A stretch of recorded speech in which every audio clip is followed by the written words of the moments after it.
सभी साथियों को नमस्कार। स्वागत है आप सभी का हमारे इस यूट्यूब चैनल पर एक बार फिर से। आप सभी को पता है हम करंट अफेयर से संबंधित क्लासेस लाते हैं। कल क्लास नहीं आ पाई थी क्योंकि पीसी में थोड़ी सी समस्या हो गई थी।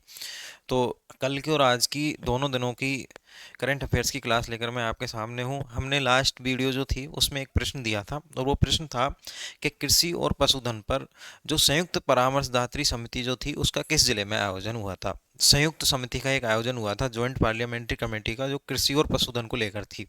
और उस समिति का जो आयोजन हुआ था वो हुआ था जैसलमेर ज़िले में। और जैसलमेर ज़िले में उस समिति का आयोजन किया गया था। दोनों दिनों के सुजेस बुलेटिन और कुछ डीआईपीआर के प्रेस नोट, इम्पोर्टेंट जानकारी लेकर मैं आपके सामने हूँ।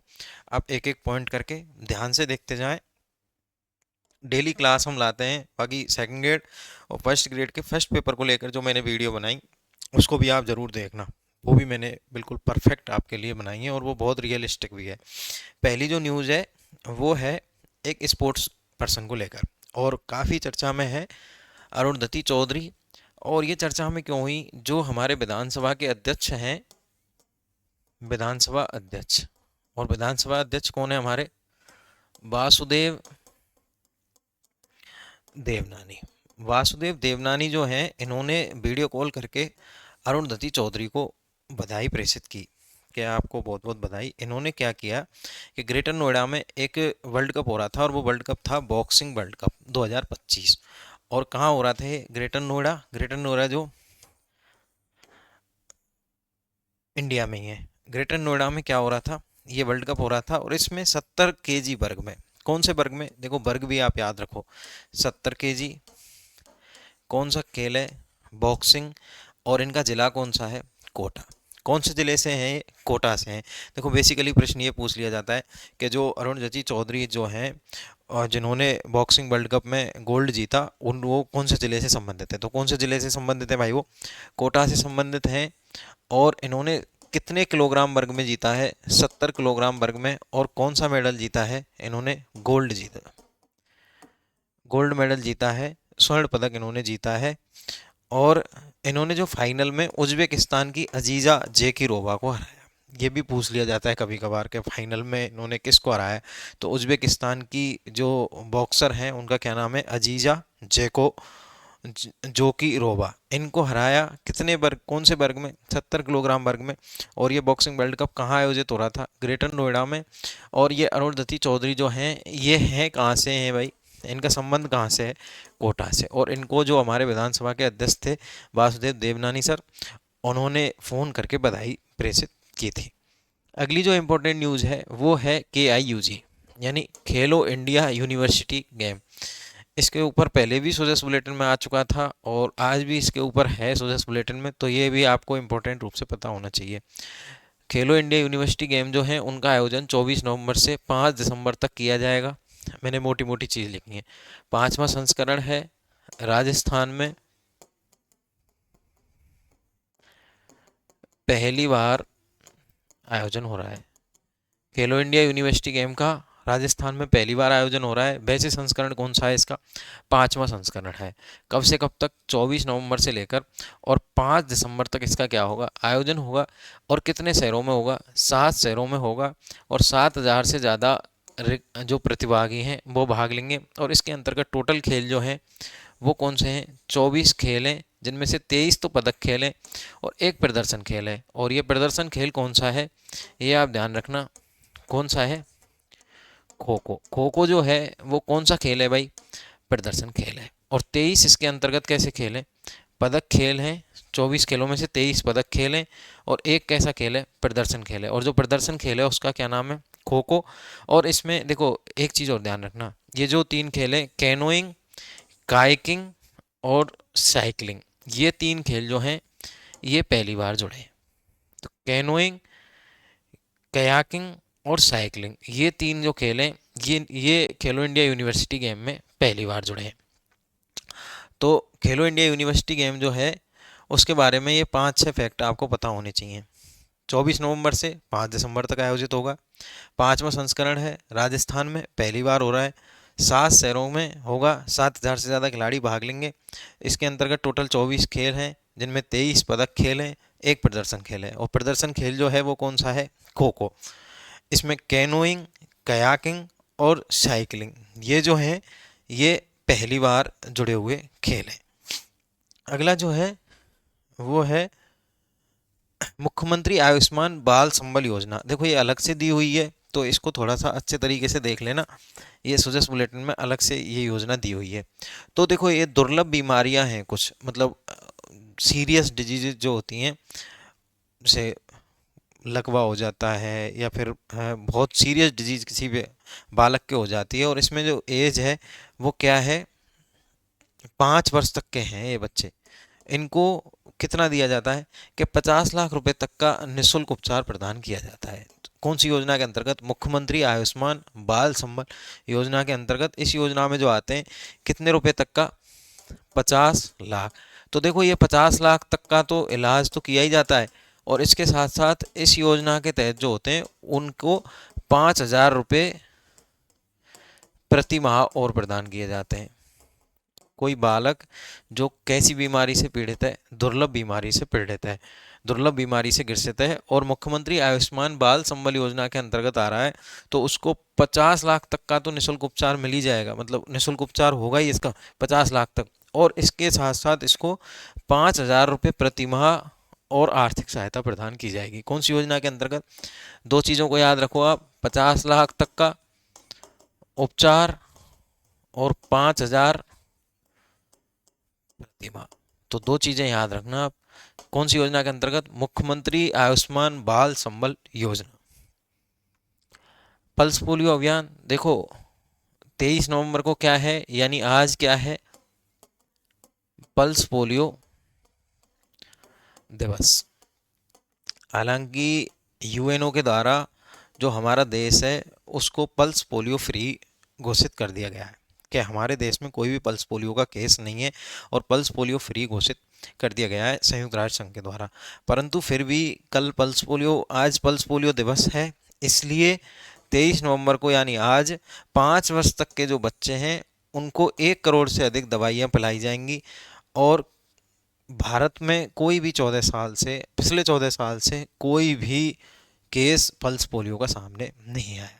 फिर भी आप याद रखना, पल्स पोलियो दिवस के दिन कितने वर्ष तक के बच्चों को, 5 वर्ष तक के बच्चों को 1 करोड़ से अधिक दवाइयाँ पिलाई जाएंगी। आंकड़ा पूछ सकते हैं कि पल्स पोलियो दिवस के समय पे सरकार के द्वारा कितने लोग, बच्चों के लिए पल्स पोलियो की दवाई पिलाई गई, तो कितने बच्चों के लिए पिलाई जा रही है, 1 करोड़ से अधिक दवाइयाँ पिलाई जाएंगी।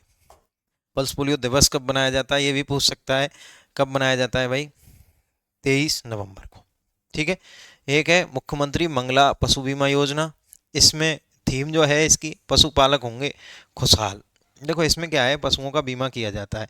जो दुधारू पशु होते हैं, गाय भैंस, उनका क्या किया जाता है, बीमा किया जाता है। और ये योजना का क्या नाम है, मुख्यमंत्री मंगला पशु बीमा योजना। पशुपालक होंगे खुशहाल, और इसमें वर्ष 2025-26 में 21 लाख पशुओं का बीमा किया जाएगा। इसके अंतर्गत क्या किया जाता है भाई, बीमा किया जाता है। सीधा पूछ सकता है कि मंगला पशु बीमा योजना के अंतर्गत 2025-26 में कितने पशुओं का बीमा किया जाएगा, 21 लाख। इस संख्या को आप याद रखना, मंगला पशु बीमा योजना के अंतर्गत। अगला है, देखो बैलों से खेती पर लघु एवं सीमांत किसानों को प्रतिवर्ष 30,000 रुपये की आर्थिक सहायता प्रदान होगी। देखो एक तो होता है सीमांत किसान, इसमें देखो काफी, और एक होता है लघु किसान, दो होते हैं। देखो ये होता क्या है, आप गांव की भाषा में मैं समझा दूं, सीमांत किसान तो वो होता है जिसपे 6.5 बीघा से कम जमीन होती है, और लघु किसान वो होता है जिसके पास 12 बीघा से कम जमीन होती है। तो आप मान के चलो कि 12 बीघा से कम जो जमीन वाले हैं वो सब लघु एवं सीमांत किसान होते हैं। और जो लघु एवं सीमांत किसान जो हैं उनको प्रति वर्ष 30,000 रुपये की आर्थिक सहायता मिलेगी, यदि वो किससे करते हैं, बैलों से खेती करते हैं।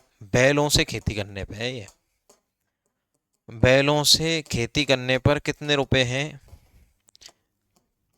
30,000 रुपये। पहले भी हमने बताई थी ये राशि, आज फिर बता रहे हैं, इम्पोर्टेंट है ये। कितनी राशि है, 30,000 रुपये की। ठीक है। अगला है घूमर महोत्सव, कब आयोजित हुआ था, 19 नवंबर को। कहाँ सातों संभागीय मुख्यालयों पर। 19 नवंबर को सातों संभागीय मुख्यालयों पर आयोजित हुआ था और इसको एशियन बुक ऑफ रिकॉर्ड्स में दर्ज किया गया है। 6000 से अधिक महिला, एग्जैक्ट में बताऊं तो 6100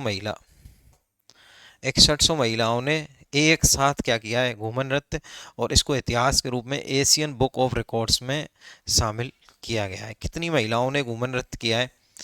6100, 6100। और इसी कारण इसको एशियन बुक ऑफ रिकॉर्ड्स में क्या किया गया है, दर्ज किया गया है। अगली जो इंपॉर्टेंट चीज़ देखो, संशोधित पीकेसी। पीकेसी का पूरा नाम याद रखो, ये पीकेसी और रामजल सेतु लिंक परियोजना, इस पे मैं एक अलग से वीडियो बनाऊंगा आपके लिए। यहाँ से प्रश्न 100% आएगा। पी का मतलब तो है पार्वती, के का मतलब है काली सिंध, और सी का मतलब है चंबल। काफी दिनों से चर्चा में थी और पहले ही रुकी हुई थी। जैसे ही बीजेपी की सरकार आई तो तुरंत राजस्थान प्लस मध्य प्रदेश, दो राज्यों की ये परियोजना है। इस पे कितने बांध हैं, कितने बांध नहीं है, जितनी भी जानकारी होगी एक अलग से वीडियो बनाएंगे इसका। बाकी संशोधित पीकेसी में एक नए बांध की चर्चा हो रही है काफ़ी, और वो बांध है डूंगरी बांध। और डूंगरी बांध के बारे में आप याद रखना, डूंगरी बांध का निर्माण जो है वो कहाँ को फायदा करेगा, करौली और सवाई माधोपुर। और करौली और सवाई माधोपुर की 1.25 लाख हेक्टेयर भूमि को सिंचाई और पेयजल प्रदान करेगा। तो पीकेसी के अंतर्गत एक बांध है और वो कौन सा है, डूंगरी बांध की घोषणा हुई है। और ये डूंगरी बांध जो है, इससे देखो ये पूछ सकते हैं कि पीकेसी के अंतर्गत जो डूंगरी बांध की घोषणा हुई है, उस डूंगरी बांध से किन जिलों के लिए पेयजल और सिंचाई के लिए पानी की उपलब्धता होगी, तो करौली और सवाई माधोपुर। और इसमें दो नदियों के भी नाम है, बनास एवं मोरेल नदी जो है, इनके बहाव क्षेत्र में पानी भरने के लिए ये बांध है कौन सा, डूंगरी बांध। तो डूंगरी बांध जैसे ही मिले वैसे ही याद रखना, करौली और सवाई माधोपुर। जैसे ही मिले डूंगरी बांध, करौली और सवाई माधोपुर, कन्फर्म याद रखना। अगला जो है मीठी क्रांति। देखो यहाँ से प्रश्न मैंने ये एक्स्ट्रा लिया है आज आपके लिए। ऐसे ही मैं एक इम्पोर्टेंट टॉपिक आपको एक्स्ट्रा जरूर लूँगा, आप जो मुझे बहुत इंपॉर्टेंट लगेगा। मीठी क्रांति किसको लेकर है, शहद उत्पादन को लेकर। और शहद उत्पादन में जो राजस्थान है वो शीर्ष 5 राज्यों में है। और कितना परसेंटेज शहद उत्पादन हो रहा है हमारे यहाँ, 9% शहद उत्पादन हो रहा है। पहला इंपॉर्टेंट आंकड़ा, कितने परसेंट शहद उत्पादन हो रहा है, 9%। और राजस्थान शीर्ष 5 राज्यों में है। दूसरी बात, टोंक एवं भरतपुर, इन दो जिलों के नाम याद रखना। टोंक एवं भरतपुर में मधुमक्खी पालकों के लिए क्या स्थापित हो रहे हैं, उत्कृष्टता केंद्र, एक्सीलेंस सेंटर। कहाँ कहाँ पे, टोंक एवं भरतपुर में। अगली इंपॉर्टेंट चीज़ है कि लगभग कितने मीट्रिक टन का शहद उत्पादन हो रहा है, 8200 मीट्रिक टन का। और वर्ष 2025-26 में 50,000 मधुमक्खी कॉलोनियाँ एवं 50,000 मधुमक्खी बॉक्स। इसमें मैंने सब्सिडीज़ की चर्चा भी एक बार की थी, ये शहद से संबंधित एक सुजस बुलेटिन में हमने चर्चा की थी। और इम्पोर्टेंट होगी, मैं आपको इसमें ऐड करवा दूंगा। बाकी ये आप याद रखना कि राजस्थान में कितने परसेंट शहद उत्पादित होता है, 9%। टोंक एवं भरतपुर में मधुमक्खी पालकों के लिए क्या स्थापित हो रहे हैं, उत्कृष्टता केंद्र। लगभग 8200 मीट्रिक टन शहद का उत्पादन हो रहा है। और वर्ष 2025-26 में 50,000 मधुमक्खी कॉलोनियाँ एवं 50,000 मधुमक्खी बॉक्स, ये दोनों चीज़ें की जा रही हैं। बाकी देखो आज मैं आपको रिवाइज करा देता हूँ आज का पूरा इम्पोर्टेंट पॉइंट। अरुणधति चौधरी कोटा की हैं, ग्रेटर नोएडा में बॉक्सिंग वर्ल्ड कप में 70 केजी वर्ग में गोल्ड जीता है। उज्बेकिस्तान की अजीजा जोकिरोवा जो हैं, इनको हराया है।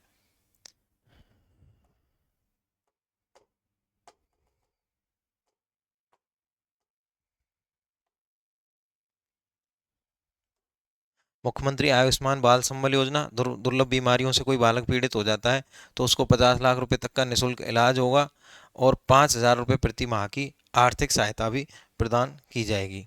पल्स पोलियो अभियान 23 नवंबर को, 5 वर्ष तक के बच्चों को 1 करोड़ से अधिक की राशि, 1 करोड़ से ज़्यादा दवाई पिलाई जाएंगी। मंगला पशु बीमा में 21 लाख पशुओं का बीमा किया जाएगा 2025-26 में। घूमर महोत्सव एशियन बुक ऑफ रिकॉर्ड्स में 6100 महिलाओं ने एक साथ क्या किया है, घूमर किया है, इसलिए इसको किस में शामिल कर लिया, एशियन बुक ऑफ रिकॉर्ड्स में। डूंगरी बांध जो है उससे कौन कौन से जिले लाभान्वित होंगे, करौली और सवाई माधोपुर, बनास एवं मरोली नदी। मीठी क्रांति शहद उत्पादन 9%, टोंक और भरतपुर में उत्कृष्टता केंद्र, 8200 मीट्रिक टन, 50,000 मधुमक्खी कॉलोनी और 50,000 मधुमक्खी बॉक्स। आज का जो प्रश्न है, जीसीसी यानी ग्लोबल कैपेबिलिटी सेंटर, जीसीसी का मतलब क्या है, बहुत अच्छे से हमने पढ़ा था। ग्लोबल कैपेबिलिटी सेंटर पॉलिसी, ये जो है जीसीसी पॉलिसी, इसमें 2030 तक कितने जीसीसी स्थापित करने का लक्ष्य है। Option number A 150, option number B 250, option number C 200, option number D 300। आप सही उत्तर दे देना, कमेंट बॉक्स में उत्तर ज़रूर लिखना। बाकी क्लासेस को आप ज़रूर शेयर करो हमारी को, और आप ध्यान रखो जो मैंने सेकंड ग्रेड और फर्स्ट ग्रेड के जो फर्स्ट पेपर से संबंधित वीडियो बनाई है उसको आप ज़्यादा से ज़्यादा शेयर करो और देखो। सुजस बुलेटिन की क्लासेस को आप ज़रूर शेयर करो, ये बहुत लाभदायक होंगी जो भी इनको देखेगा। बहुत बहुत धन्यवाद आपका, उत्तर ज़रूर देना। Thank you.